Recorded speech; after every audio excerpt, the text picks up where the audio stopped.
মালিক রহমতুল্লাহ আলাই মদিনা মুনাওয়ারার ইমাম, উনি 4 মযহাবের এক ইমাম, এক মযহাবের ইমাম মালিক রহমতুল্লাহ আলাই।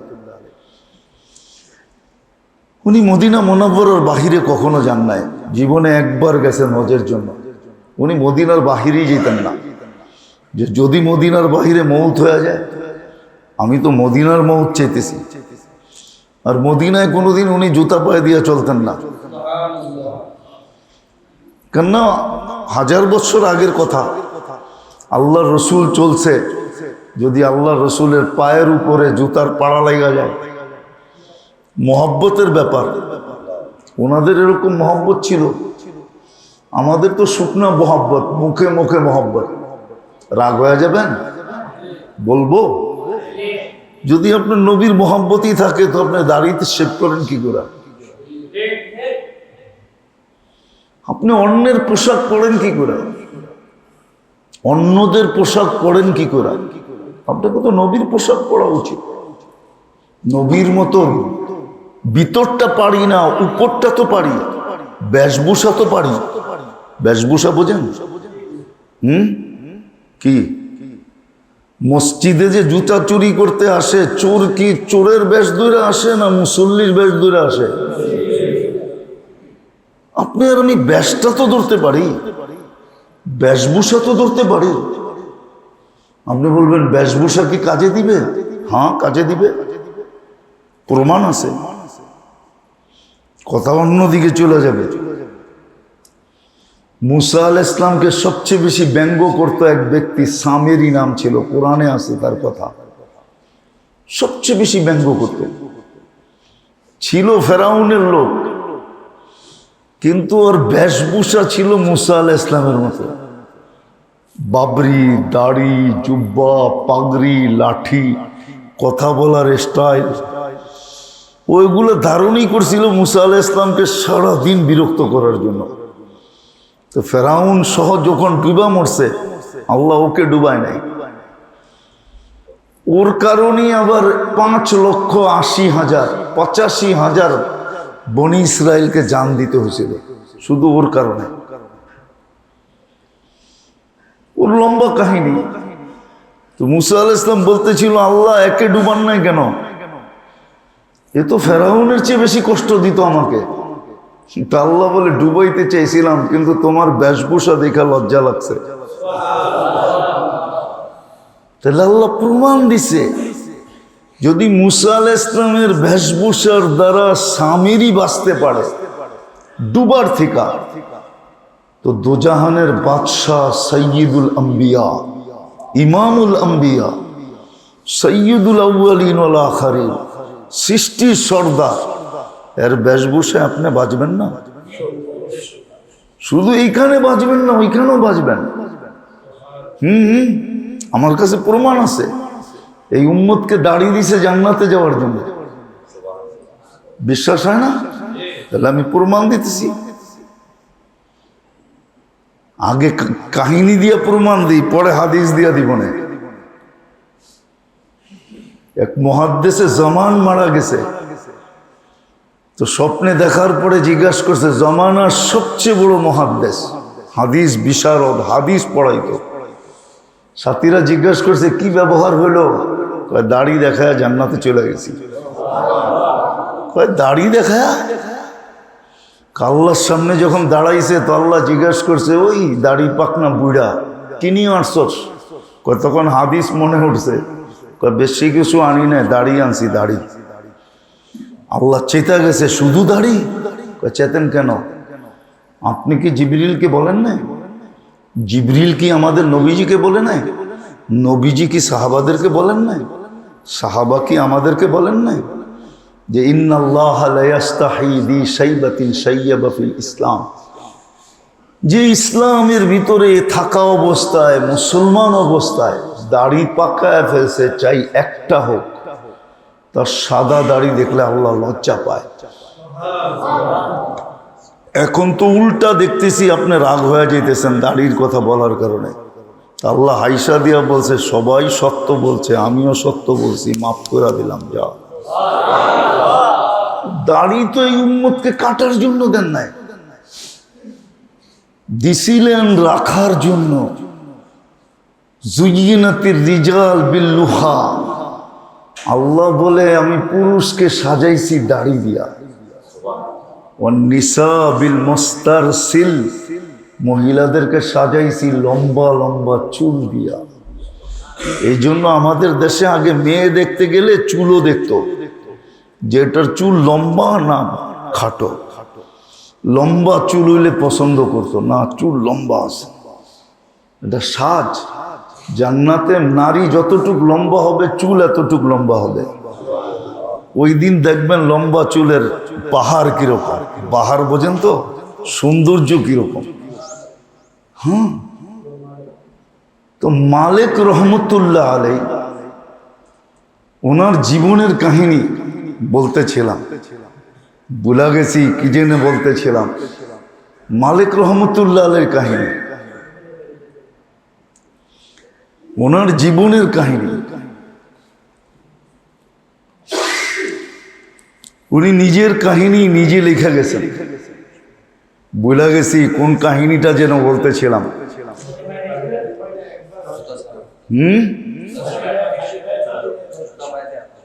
হ্যাঁ, জুতা পায়ে দিয়ে উনি মোহাব্বতের কারণে হাঁটতেন না, খালি পায়ে হাঁটতেন। আর মদিনার বাহিরে কখনো উনি যেতেন না, মদিনার বাহিরে উনি কখনো যাইতেন না। এতটুক মোহাব্বত ছিল আল্লাহ রসুলের সাথে। আমাদের কতটুক মোহাব্বত। তো যেটা বুঝাইতেছিলাম যে আল্লাহ আমাদেরকে যা কিছু দিছেন, যা দিছেন ওটার ব্যবহারের পদ্ধতি পর্যন্ত শিখিয়ে দিছেন, যেন ওইটা গুছানো হয়। এটা যেন গুছানো না হয়, এটা যেন গুছানো, ওটা যেন গুছানো হয়। এই জন্য দেহ দিছেন, এটা আল্লাহর ইহসান দিছেন আল্লাহ। ব্যবহারের পদ্ধতিও শিখাইছেন আল্লাহ। আবার লাভ আল্লাহর হবে না আমার হবে। কার? আমার লাভ হবে। এই জন্য দেহ দিছেন, দেহের ব্যবহারের পদ্ধতিও শিখাইছেন, যে দেহের অঙ্গগুলোকে তুমি কখন কিভাবে ব্যবহার করবে, যা দ্বারা তুমি ব্যবহার এইখানে করবে লাভ ওইখানে হবে, ব্যবহার এখানে হবে, গুছানো এখানে হবে। ওটা গুছায়া যাবে, ওটা গুছানো হবে, এটা গুছানো হবে না। এটা তো কপালে যা আছে তাই হবে, ওটা গুছায়া যাবে। দেহের ব্যবহার শিখাইছেন, দিছেন আর ব্যবহার শিখান নাই, দেন নাই তো ব্যবহারও শিখান নাই, বরং উল্টা পুরস্কার হাতে দড়াইয়া দিছেন। আপনি দেখেন, যারা মাতৃ অন্ধ, মার পেটের থেকে অন্ধ আসছে, আল্লাহ তাদেরকে জন্ম নেওয়ার সাথে সাথে সার্টিফিকেট দড়াইয়া দিয়েছেন।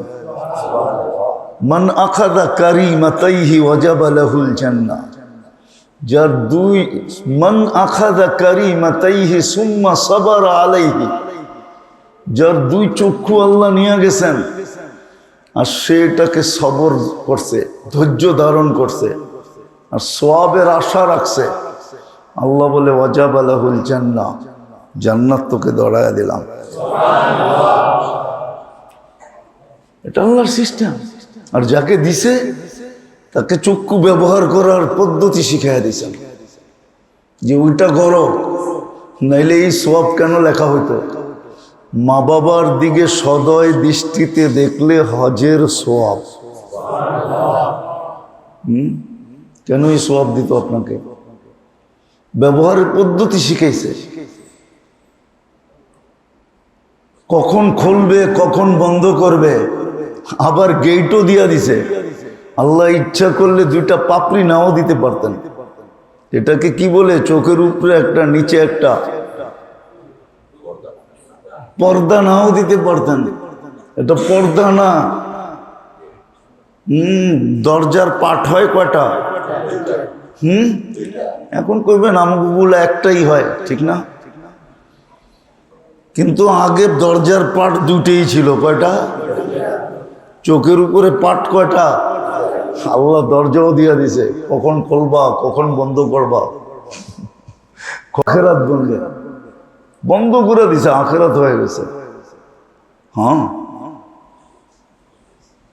এরম জায়গায় চোখ পড়া গেছে, সাথে সাথে বন্ধ করে দিছে, আখেরাত বনে গেছে। ঠিক না? তো আল্লাহ চোখ দিছে, ব্যবহারের পদ্ধতি দিছে, এরকম পুরো দেহের ব্যবহারের পদ্ধতি দিছে যে দেহ কিভাবে বন্ধ ব্যবহার করবে, ওইখানে তৈরি হবে। এটা হোক আর না হোক, ওটা হবেই হবে। এটা হোক আর না হোক। দুনিয়া হিসাব করলে দেখা যায় ধনীর সংখ্যা বেশি না গরিবের সংখ্যা বেশি? আপনি কইবেন উন্নত দেশে তো সব উন্নত, ঠিক না? সবাই উন্নত, ঠিক না? না না, সবাই উন্নত, ঠিক না? ওই দেশেও ধনীর সংখ্যা বেশি, ঠিক না? কেননা সুইপারের কাছেও তো গাড়ি আছে, ধনী না? হ্যাঁ, ওই দেশ হিসাবে ও গরিব। আমরা জানি কোন কোন দেশে গলার ভিতরে লেখা থাকে হোমলেস। হোমলেস বোঝেন? বাড়িঘর কিচ্ছু নাই, বাড়িঘর সারাদিন গলায় সাইনবোর্ড লাগায় ঘুরতে থাকে, এনে লেখা থাকে বিরাট অক্ষরে হোমলেস, মানে বাড়িঘর কিচ্ছু নেই। আমরা চিনি, বিশেষ করে আমি তো চিনি, আমি তো ঘুরা ঘুরা দেখে আসছি চোখে, হোমলেস, ঠিক না? তো যেটা বুঝাইতেছিলাম, এইখানে হোক আর না হোক, এখানে 100% হবে এরকম কোনো শর্ত নাই। হ্যাঁ, কিছু মানুষের হইতেও পারে, কিছু মানুষের হইতেও পারে। আবার একদল আছে যাদের হবে, এটার ওয়াদাও আছে। ফামা লাহু ফিল আখিরাতি মিন নাসিব তামাত্তাউ ফিদ দুনিয়া। এদের দুনিয়াই হবে, আখিরাতে কিচ্ছু হবে না। কিন্তু মুসলমান বেশিরভাগই গরিব। এইখানে হোক আর না হোক, ওইখানে হবে। যদি দেহের ব্যবহার শিখলাম, শিখতেই তো চাই না, ভাবে দেহের ব্যবহার শিখলে মনে হয় দুনিয়া হবে না। না না, দুনিয়া হওয়া লেখা থাকলে হবেই হবে। দুনিয়া যদি আপনার এখানে হওয়া লেখা থাকে তাহলে হবেই হবে। রাগ হয় না, আমার সাথে চলেন, একদিন চলেন, আপনাকে আমি দেখায় দিব আপনি কয় আইটেম খান। আর দুনিয়ার এরকম মানুষ বাংলাদেশে আছে যারা সকাল থেকে সন্ধ্যা পর্যন্ত চোখ খোলার থেকে নিয়ে বন্ধ করার পর্যন্ত খাওনি দেখে, খালি খাওনি দেখে, খাওনি সামনে আসতে থাকে, খাকান না খাক। হ্যাঁ, ওদেরকে দেখায় অন্যজনে খায়, ওদের কারণে অন্যজনে খায়, কিন্তু খাওনটা আসছে ওর জন্য। ও বলে পেট তো ছোট, আর কত খাবো, ওরা হিসাব করে খায়, সারাদিনে যা খাওয়ার তা খায়। এটা তো মসজিদে বসে কসম খেয়ে বললেও কোনো গুনাহ হবে না। আমরা চোখ খোলার থেকে চোখ বন্ধ করা পর্যন্ত সারাদিন যেই আইটেম দেখি, আমার বিশ্বাস বাংলাদেশের কোনো হাজার কেন লক্ষ কোটি টাকার মালিক যে ও দেখে না। চ্যালেঞ্জ, সারাদিনে যত আইটেম চোখে দেখি, সব আইটেম বাদ দিলাম, খালি ভর্তার আইটেম যা দেখি, ভর্তা 2, 4, 25, 30 আইটেম তো ভর্তাই দেখি। শাক সবজি মাছ গোস্ত বাদই দিলাম। তো যেটা বুঝাইতেছিলাম যে গুছানো এটা না, গুছানো ওটা, আখেরাত গুছাও, দুনিয়া না। এই জন্য আল্লাহ যা দিছেন এটাকে ব্যবহারের পদ্ধতি শিখাইছেন। যাতে ওটা গুছানো হয়। দেহ দিছেন তো দেহের পদ্ধতি দিছেন, কিভাবে প্রত্যেকটা অঙ্গকে ব্যবহার করবে, আর এক একটা অঙ্গের ব্যবহারের সওয়াব আপনাকে দেখানো যায়। আমি তো শুধু চোখেরটা দেখাইলাম, মুখেরটা দেখাইলাম না। কেননা কথাগুলো দিলে গাথার জন্য আর আমলে রূপান্তরিত হওয়ার জন্য আমার শোনার উপরে, আগ্রহের উপরে নির্ভর করে। আমার মনোযোগ যত বেশি হবে, দিলে গাঁথবে, আমলের তৌফিক হবে। আর যদি মনোযোগ না হইল, তাহলে দিলেও গাঁথবে না, আমলও হবে না। আর আমল যদি না হইল,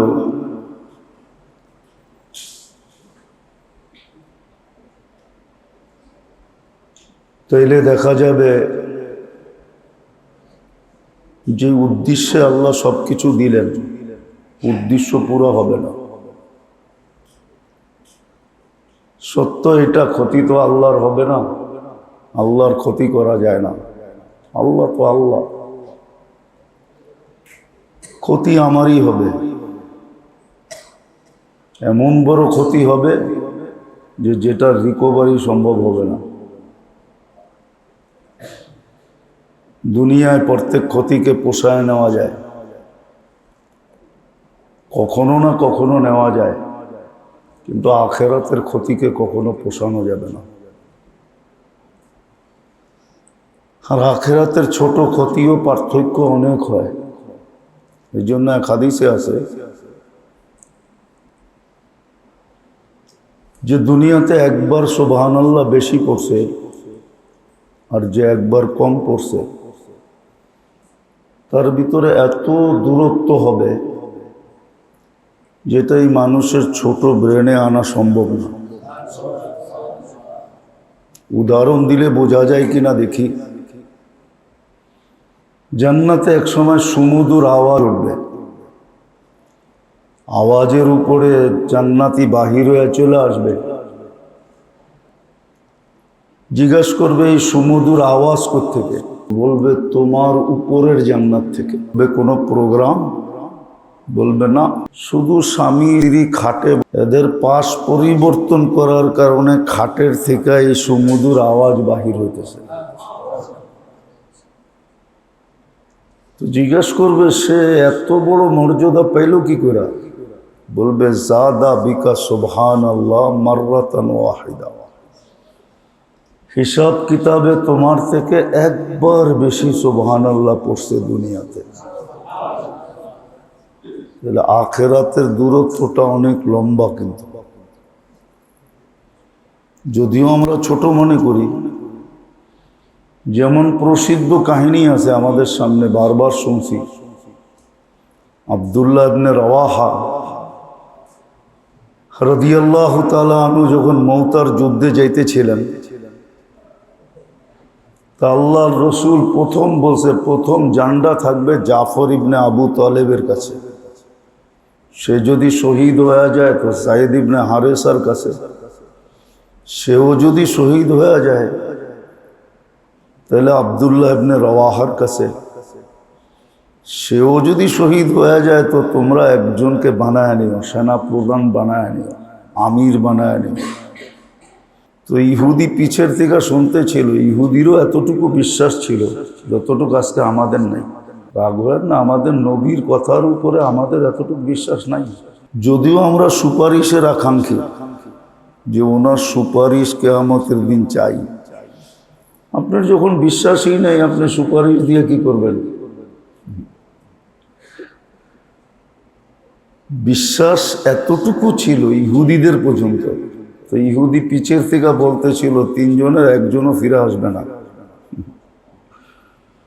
ওনারও জানতেন আমরা ফিরে আসবো না, নইলে চতুর্থ জনের কথা বলতেন না।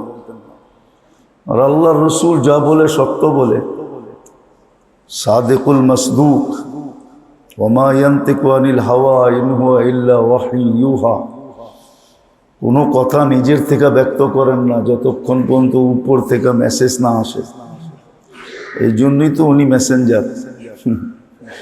মেসেজ আসে দেখেই তো মেসেঞ্জার। তো আব্দুল্লাহ ইবনে রাওয়াহা উনি নতুন বিয়ে করছিলেন। আর ওনার কাছে সবচেয়ে দ্রুতগামী ঘোড়া ছিল। আরবের ঘোড়া ঘন্টায় 70 কিলোমিটার চলে। হ্যাঁ, ঢাকাইতে পারলে ঘন্টায় 70 কিলোমিটার, 60 থেকে 70 এরকম ঘোড়া ওনার কাছে ছিল। উনি বলছে ফিরা তো আসবো না। আর আল্লাহর জুমার দিন সবাই চলে গেল, আমার ধরতে সময় লাগবে না। বিদায় উনি ঘরে গেছে। তো স্ত্রী এরকম কবিতা শোনায়া দিছেন, উনি শুনা লাড্ডু হয়ে গেছেন। ও স্ত্রী ওনাকে এরকম ঈর্ষা দিছেন এরকম কবিতার মাধ্যমে যে তুমি ফিরে আসলে কেন? জান্নাতে তো আল্লাহ ব্যবস্থা রাখছিলই। ওইদিকে গেলে আবার হারায় যেন। যারা আজকে ঘরে থাকার সুযোগ কম পায় আল্লাহর জন্য, আল্লাহ জান্নাতে যাওয়ার পরে এদেরকে 500 বৎসর একসাথে রাখবে। 1 সেকেন্ডের জন্য সরতে দিবে না।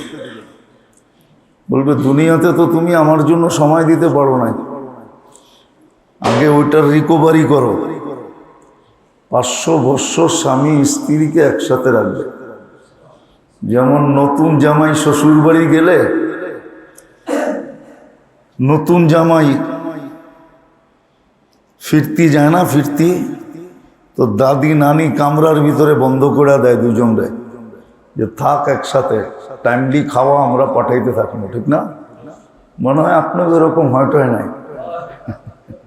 বিয়ে শাদী করেন নাই, করতে হবে। ঠিক না? তো এরকমই জান্নাতে বন্দি রাখবে 500 বৎসর। তো বিবির কাছ থেকে বিদায় নিয়ে চলে আসছে জুমা পড়তে।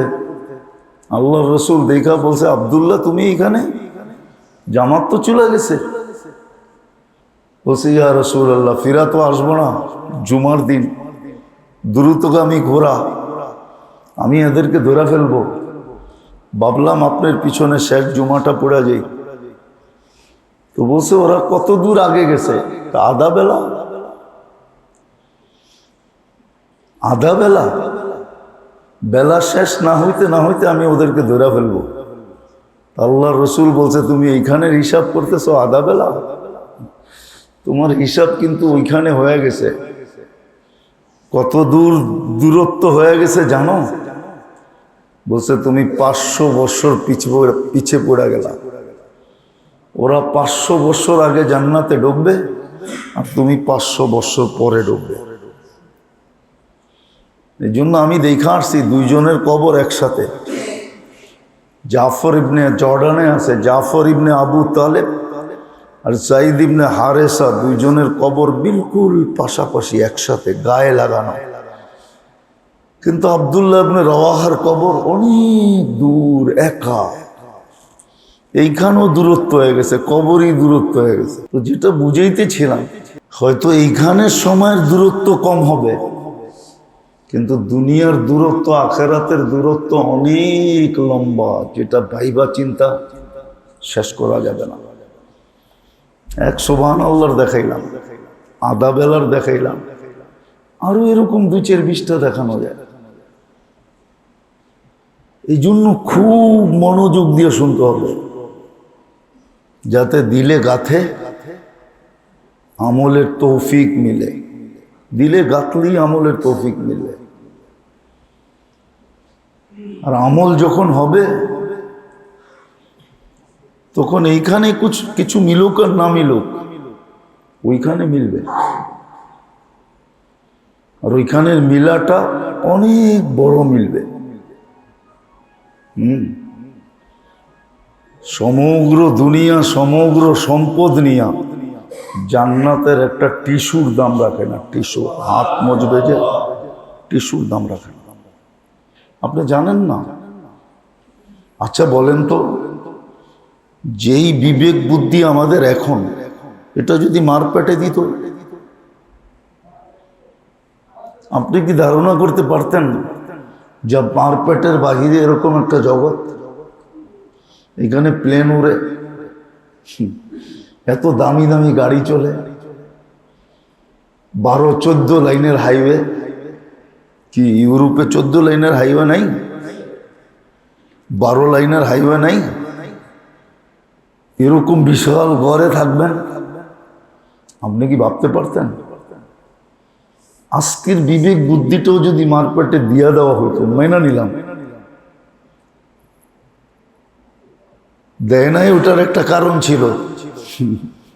কেননা এই বর্তমান বুদ্ধিটা, বিবেকটা, ব্রেনটা যদি মারপেটে পাইতাম, তাহলে মারপেট ফাইরা বাহির হয়ে যেতাম।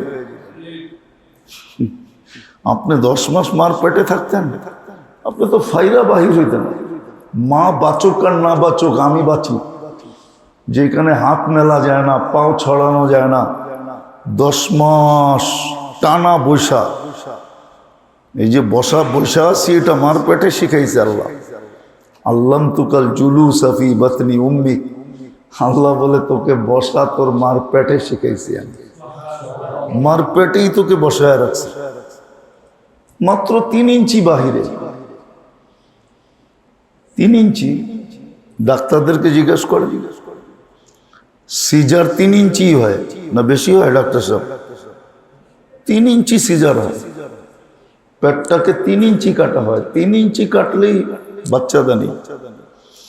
3 ইঞ্চি বাহিরে তো এই জগৎটা। কিন্তু পরিপূর্ণ বিবেক বুদ্ধি দিলেও তো আপনি জানতেন না। জানতেন না কি? যদি আজকের দৃষ্টিশক্তি দিত, তাও তো জানতেন না। কেন তো আপনি তো ছিলেন জেলির ভিতরে। জেলি, জেলি চিনেন? আরে মনে হয় জেলি চিনেন না, আবার খাওয়ার জেলি মনে করেন না। গিরিশ চিনেন? গিরিশ, এই জেলির ভিতরে আপনি ছিলেন। চতুর্দিক দিয়ে জেলি ছিল। পানি বলে যেটাকে, পানি। বাচ্চা যখন বাহির হয় তো পানিটাও বাহির হয়ে যায়। সিজার করলে ডাক্তাররা পানিটা বাহির করে দেয়। আপনি তো জেলের ভিতরে ছিলেন, দৃষ্টিশক্তি দিলেও তো দেখতেন না। আজকে ঠিক এরকম আখেরাতটা বোঝা যায় না। আমরা বুঝাইতে চেষ্টা করি, আল্লাহ রসুলও চেষ্টা করছেন, আল্লাহও চেষ্টা করছেন, কিন্তু কেউ বুঝতে চায় না।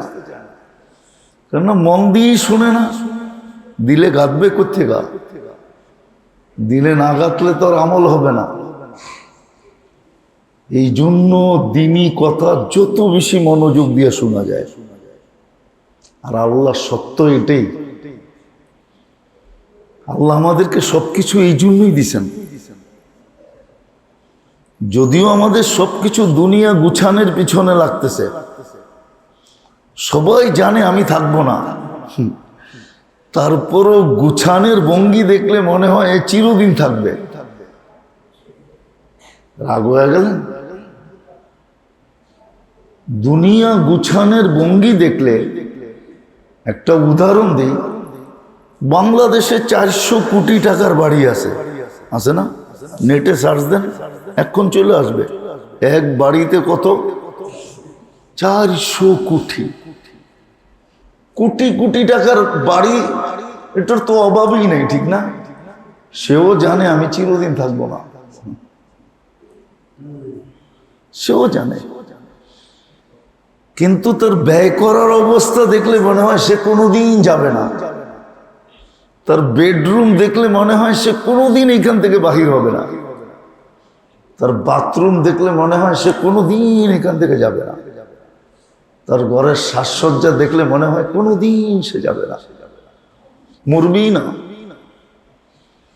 গাড়ি সারি, বাংলো সাংলো, তার অফিস, চলা ফিরা, কথাবার্তা, উঠা বসা, ভঙ্গি সঙ্গী, খাওয়া দাওয়া, সব দেখলে মনে হয় সে যাবেই না, মরবেই না।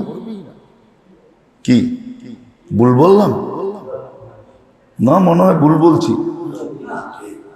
অথচ বিশ্বাস করে আমি মরে যাব, চলে যাব। যে জানে সে চলে যাবে, তার আবার সাজ কিসের? ঠিক না?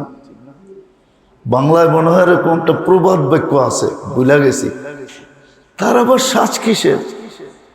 যে জানে চলে যাবে, ছেড়া যাবে, চলে যাবে, ছেড়া যাবে, গড়ালারা রেখা আসবে জঙ্গলে, তার আবার সাজ কিসের? দুঃখে যার জীবন গড়া, তার আবার দুঃখ কিসের? যে জানে আমি যাত্রী, আমি চলে যাব, যে কোনো মুহূর্তে যেতে পারি। দুনিয়ার এরকম কোন সিস্টেম আছে নাকি যে যত উন্নত বাড়ি হবে তত দেরিতে যাবে? তাইলে বাদশাহ ফয়সাল কেন গেল? বাদশাহ ফাহাদ কেন গেল? বাদশাহ আব্দুল্লাহ কেন গেল? ওদের মতো তো প্লেস দুনিয়াতে নাই, কারো কাছে নাই। কেন গেল? চলে তো গেল। তো যেটা বুঝাইতেছিলাম, আমাদের অঙ্গি ভঙ্গি দেখলে মনে হয় আমরা যাব না, আমরা যেন চিরঞ্জীব, কিন্তু না, আমরা যাত্রী, পথিক। এই জন্যই হাদিসে বলছিলেন কুন ফিদ দুনিয়া কাআন্নাকা গারীব, তুমি পথিকের মতো থাকো, লাভ হবে। যদি আল্লাহকে প্রশ্ন করি, আল্লাহ অর্ডার দিছেন, এটাই বুঝাইতে চেয়েছিলাম।